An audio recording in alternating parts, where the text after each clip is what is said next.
Hello, everybody. Welcome to our first deck profile on the channel. We're going to be starting off with one of my favorites, Fire Kings today. This is going to be pure Fire King. We have a couple of techs in here, but we wanted to keep the build relatively pure. I think Fire King is in a weird spot right now. I don't think it's the best deck to be running against things like Yummy and Vanquish Soul K9, but either way, I think that this is a really cool deck. I think it's a really fun deck, and especially if you're just playing at like a locals level, I think this can be a really cool deck to bring, and I have a lot of fun with it. So we'll go ahead and get started.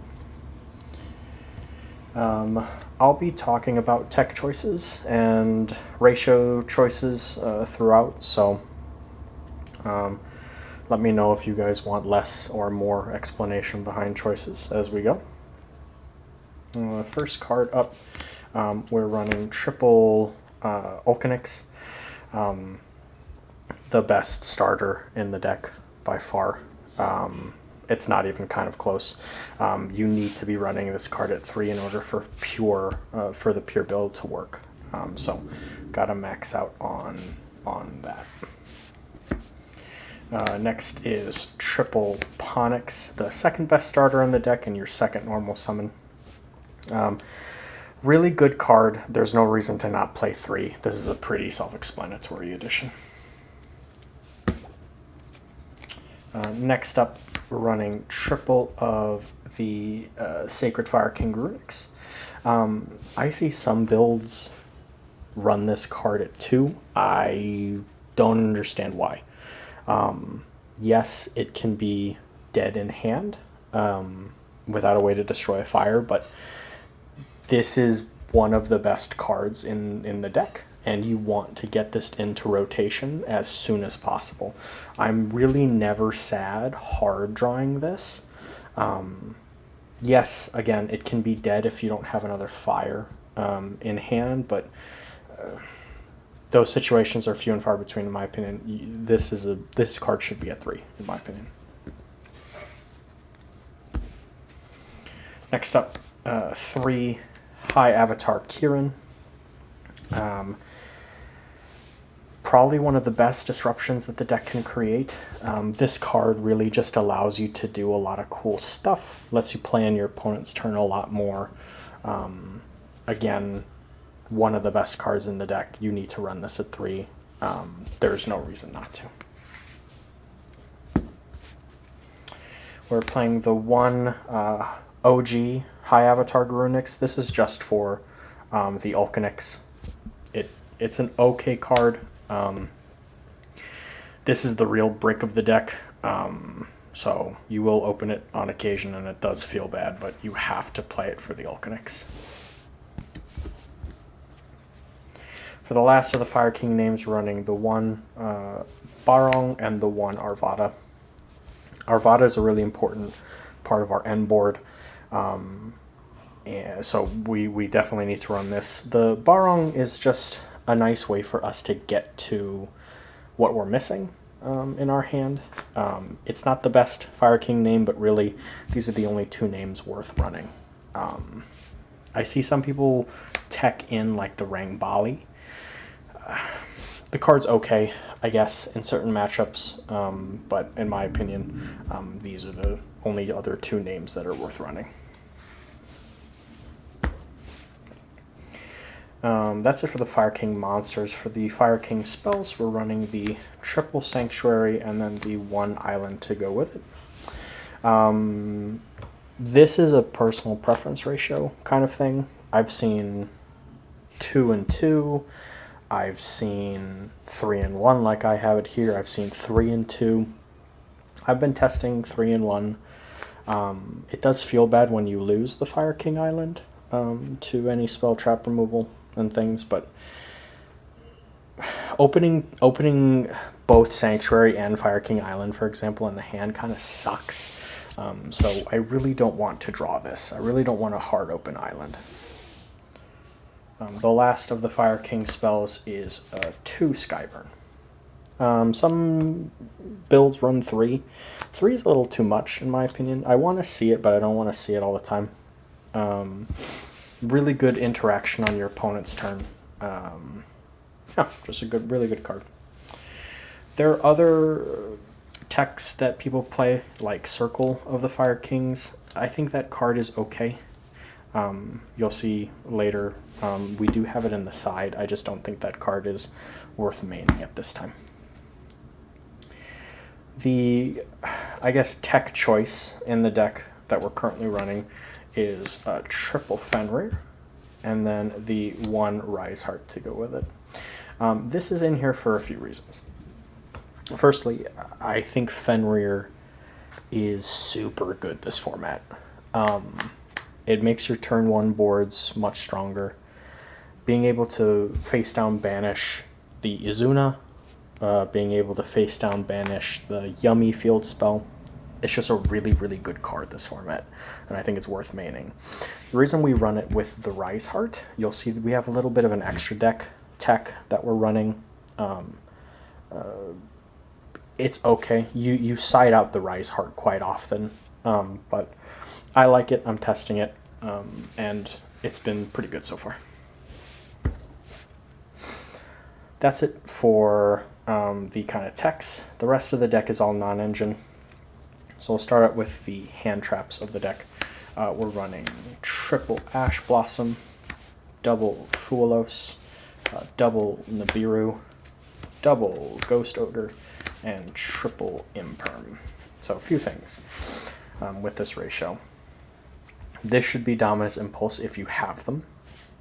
I don't have Dominus Impulse, so we're running the Imperms instead, but this should be Impulse. I really want to run a 3rd Fua, just kind of debating what I want to drop for that.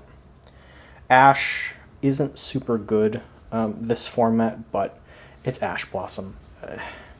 It hits enough stuff that I still want to run it, even if it's not the best. Just stopping your opponent's Charmies can be really good. Nibiru, I think, is really, really good this format. I think everybody should be running Nibiru. And Ogre, I'm currently testing as my my other hand trap name. Some people are running Valor this format. I've seen some Ghost Bells this format. I'm just testing Ghost Ogre. I've liked it so far. Yeah. Decent amount of non-engine. I wish we could play a little bit more, but I don't think we have that much space. And finally, the last 3, the Cold Buy, the Prosperity, and I am running Extrav. I think you need to be running Cold Buy. This deck loses to a single Ash sometimes, and I want to maximize maximize my chances of my plays going through. And then the reason that we're playing both pots is consistency is the biggest issue with the deck. Sometimes your hands just don't do much, and these are in here just to help boost that consistency. That is it for the main deck. It's a clean 40. Onto the extra deck.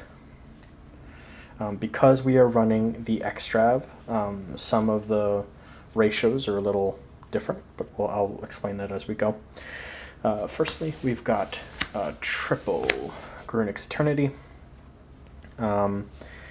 It is one of your best interruptions on your opponent's turn, and so because we're running the Extrav, I want 3 because I want to have at least 1 every game.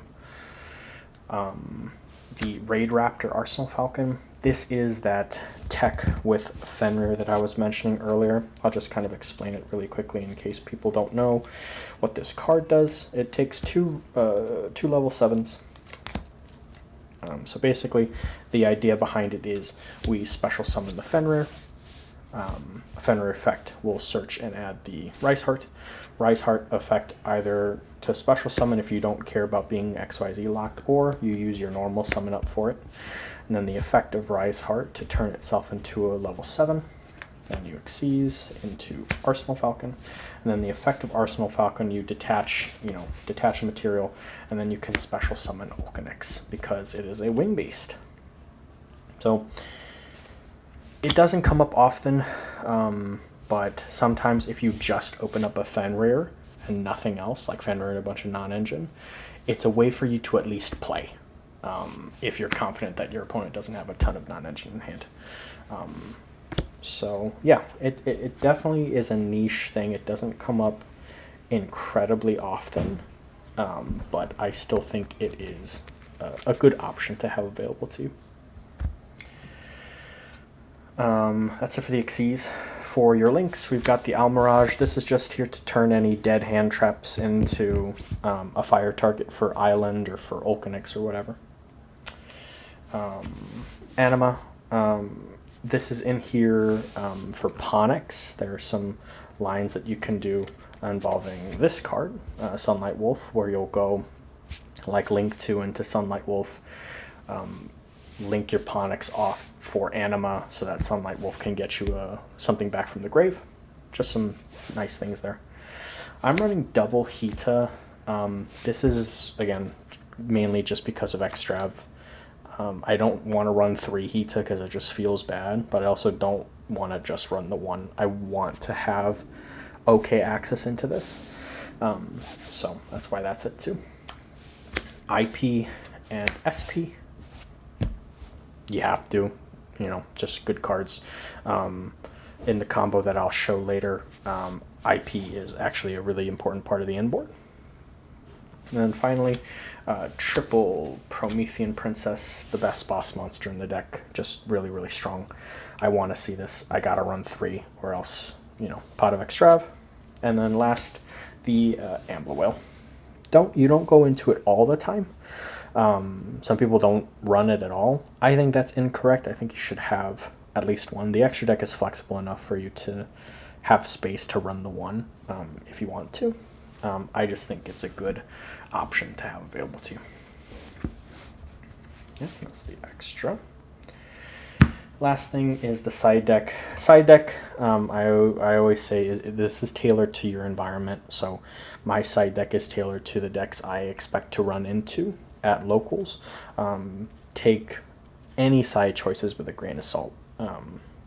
I would not side this way if I was going to regional or to a YCS. So first up, triple Lancia.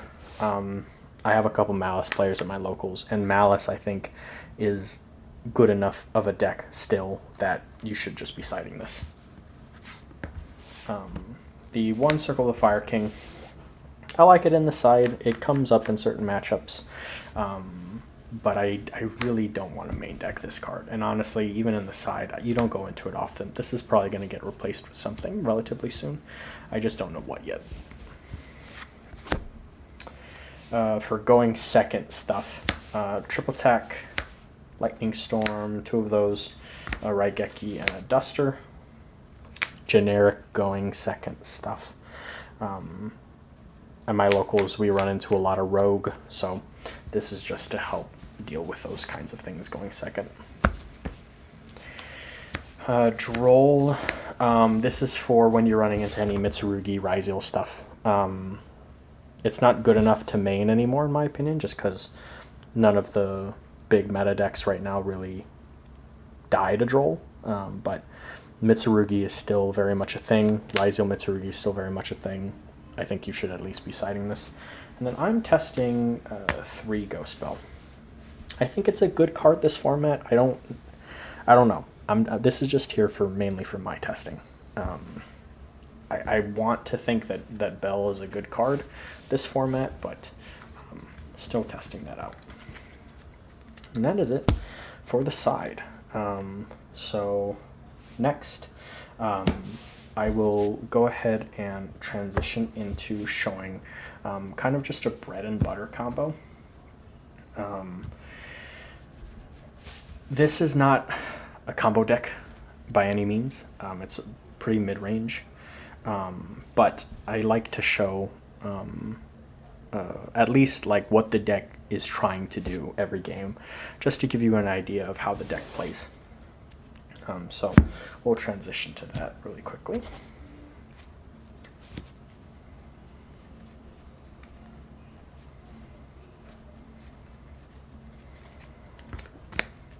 Okay, so this combo, again, we're going to be assuming that no interruption on our opponent's side. In order to perform this combo, all you need is Ulcanix and a fire of any kind. So we'll just use Ash because it's the most generic in this case. 1.5 card combo, and this is like the strongest end board I think that the deck can produce at this time. This line is not nib safe, so be aware of that. But this deck can play around nib. I just really wanted to show the strongest version of the end board in my opinion. So we'll start off. We'll normal summon the Ulcanix. Effect of Ulcanix to destroy the fire that we have in hand. To search, we will search for the Ponix. Ponix effect in hand, because a fire was destroyed, Ponix can special summon. Effect of Ponix on summon, to search for a Sanctuary. We will activate the Sanctuary. Effect of Sanctuary, to place the Fire King Island directly from our deck. Not sure if you can see that, but that's over there. Effect of Fire King Island, destroying the Ulcanix to search. Here we will search for a Fire King Garunix.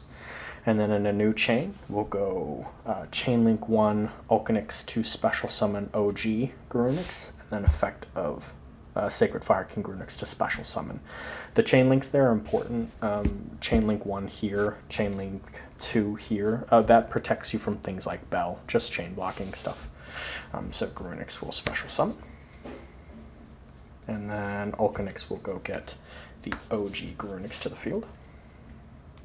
New chain, effective Garunix on summon. We will destroy from deck the Arvata. Effect of Arvata Engrave to special summon the Ulcanix. Now here we will link. It doesn't really matter what we link in this case, but you know, in certain situations it might matter. So we'll link to into IP Masquerena. Now, depending on what we had, but prior to doing this combo, this might change. So for example, if we had a Kirin somewhere in grave, instead of going IP, we might go into Sunlight Wolf and then link the Ponix into an Anima so that we can get back the Kirin, for example. But in this case, because we don't really have anything usable in grave and I want to show the most powerful end board, we're going to go with IP. And then here we will link 3 into Princess. Effect of Princess, we will special summon the Arvata. And then we will link 4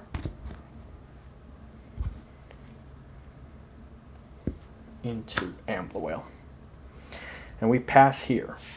I know this board on the surface looks really bad, but I'll go over all the kind of points of interaction that we have available to us.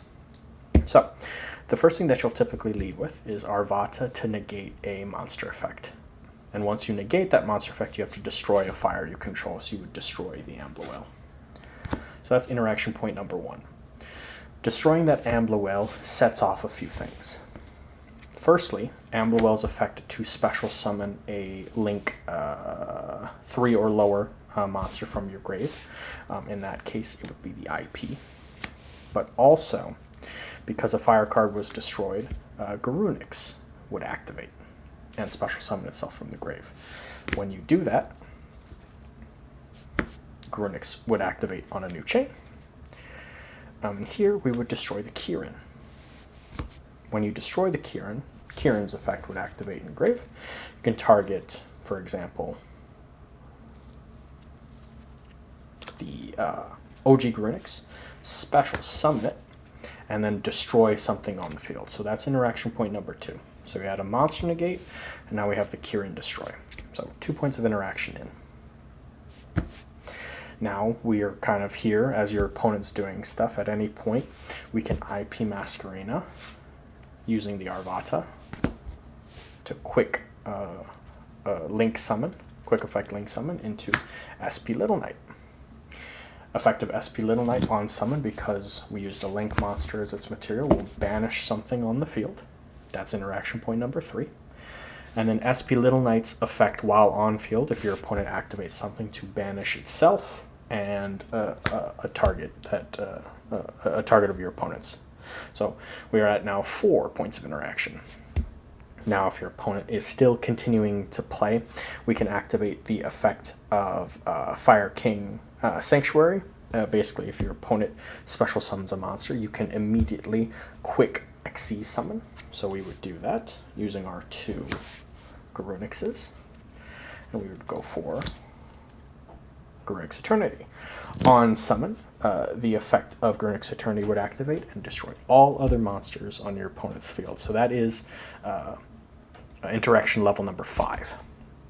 Now, let's say after all of this, your opponent's still able to do stuff at any point, because we have Promethean Princess in the grave. Let's say your opponent special summons something. We can activate the effect of Princess, destroying the Garunix Eternity to special summon itself and destroy something on your opponent's side of the field. And now, because the Garunix was destroyed, you can use its effect to special summon Fire King cards up to the amount that were destroyed. So you could go for, whatever the case may be. Doesn't really matter. So that is 6 points of interaction off of that board. It is very hard for most decks to play through that many layers of interaction. So I think that is testament to how strong this deck can be if allowed to play. But yeah, that is the kind of bread and butter combo, we'll call it. But that really is everything I wanted to go over with the deck. Again, I think this deck is really strong. I think it is, unfortunately, in a weird spot right now, and I think that's just because of how strong the current meta is. But I think this deck is super cool. One of my favorites. I think it is a fan favorite. A lot of people really like this deck. Really cheap too. I will say Okeanyx really being the only costly card. I think down to like $10, I think, a copy, and most likely will be going even lower. I think just got announced to have a reprint in the Megatins later this year. So if you're ever interested in this deck, highly recommend it, especially if you're just getting started in Yu-Gi-Oh! I think it's a really fun deck. But yeah, that's it for the profile. Hope you guys enjoyed. And hopefully sometime next week I will be able to bring you guys my Draco Tail deck profile. Draco Tail being the deck that I think I'm going to be manning this format. So excited to make that for you guys, and again, hopefully I'll have that for you by next week. But anyways, thanks again for watching, and I'll catch you next time.